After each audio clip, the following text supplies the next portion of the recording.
Newfoundland might have rejected Confederation with Canada in 1869, but it still had to get along with its neighbour to the west. They had a lot in common. Both were part of the British Empire, they shared common constitutional and political traditions, and they had many cultural similarities. They also shared a common, but largely undefined, boundary in Labrador and had to deal with each other on such matters as fisheries and trade relations with the United States. Though many Newfoundlanders suspected that the so-called Canadian wolf was anxious to absorb their colony, this was not in fact the case.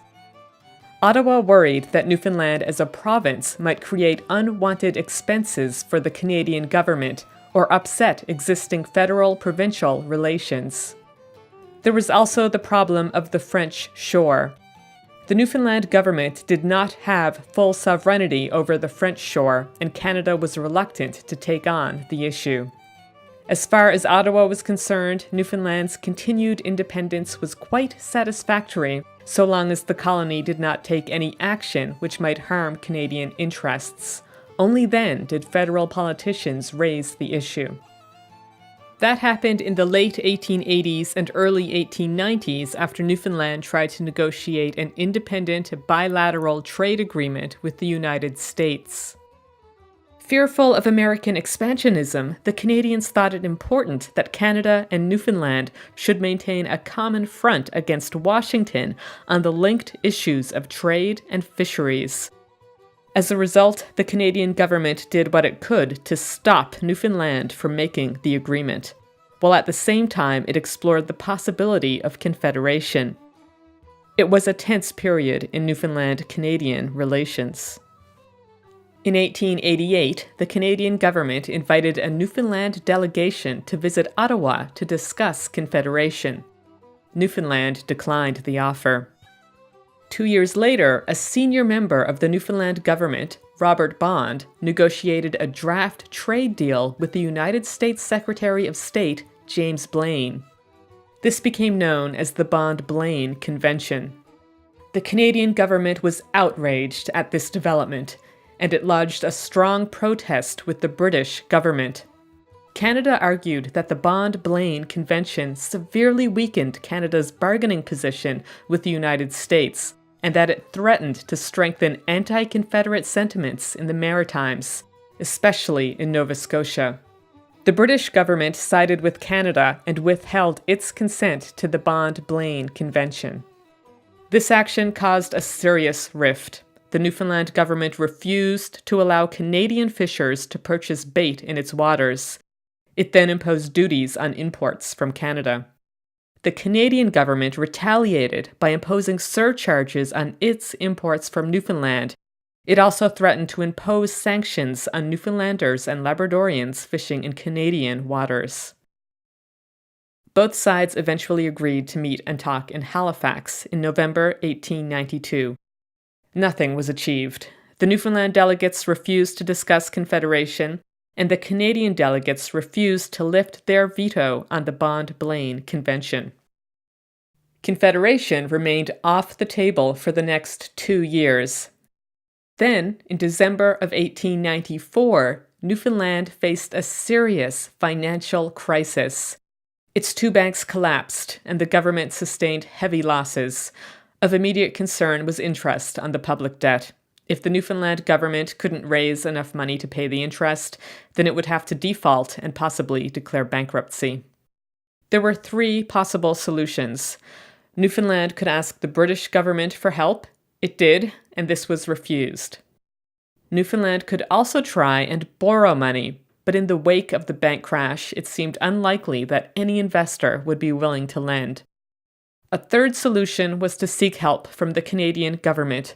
This meant discussing Confederation, which the Newfoundland government reluctantly decided to do. The talks began in Ottawa on April 4th, 1895. Neither side was very enthusiastic. The Newfoundland delegation was led by Robert Bond. It was there because the colony had its back to the wall and could see no alternative.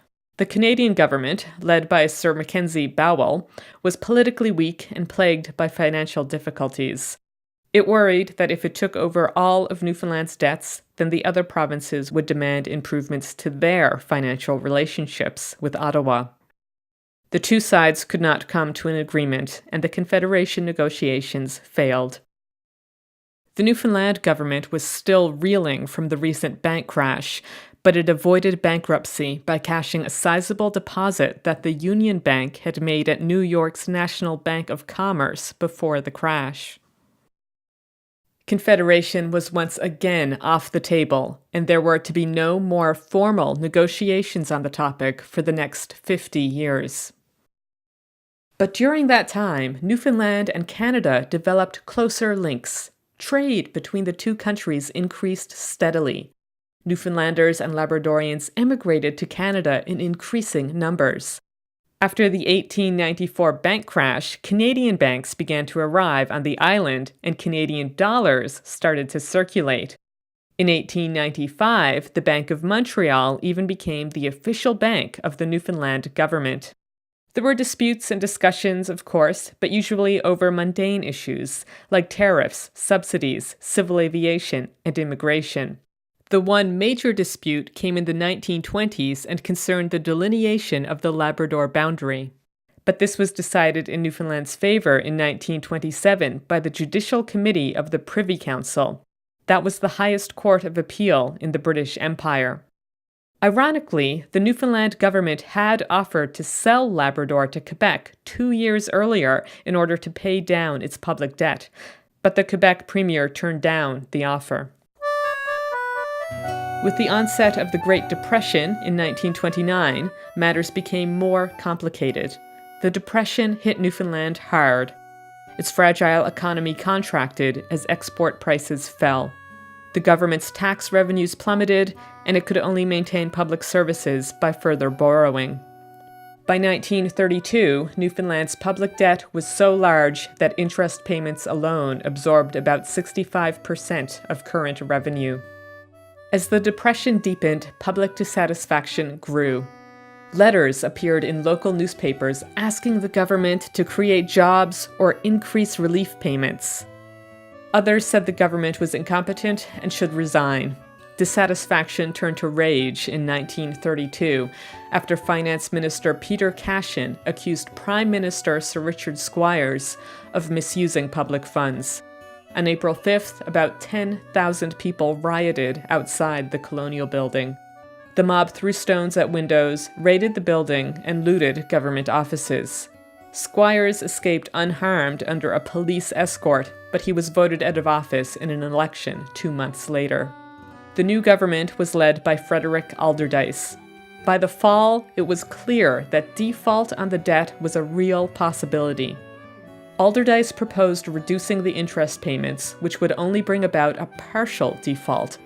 But Canada and Britain objected because they believed even a partial default would negatively affect the credit of all the dominions in the British Empire.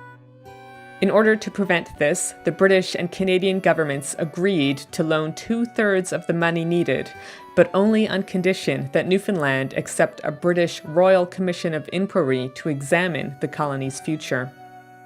The commission consisted of a British chairman, Lord Amelry, and 2 Canadians, the industrialist Charles McGraw, who was picked by the Canadian government, and the Canadian banker Sir William Stavert, who was nominated by the Newfoundland government. The commission collected evidence in Newfoundland and Canada, and after consultations with the British government, published its report in November of 1933. Although the commissioners investigated the possibility of confederation, there was no action taken in this direction. Canada was also struggling financially and had no appetite for such a union. Instead, the commission recommended that Britain assume direct responsibility for Newfoundland's finances, and that Newfoundland surrender its elected government in favor of one appointed by Britain. That happened in 1934, when the Commission of Government took office. Its members were all appointed by Britain: 3 commissioners from Newfoundland, 3 from Britain, and a governor. The Commission of Government was to remain in office until 2 conditions were met. First, Newfoundland should be once again self-supporting, And second, there should be a demand from the people for a restoration of responsible government. More change came 5 years later when the Second World War broke out. It was a time of tremendous economic prosperity for Newfoundland, and also a time when the colony would become more closely linked with Canada than ever before.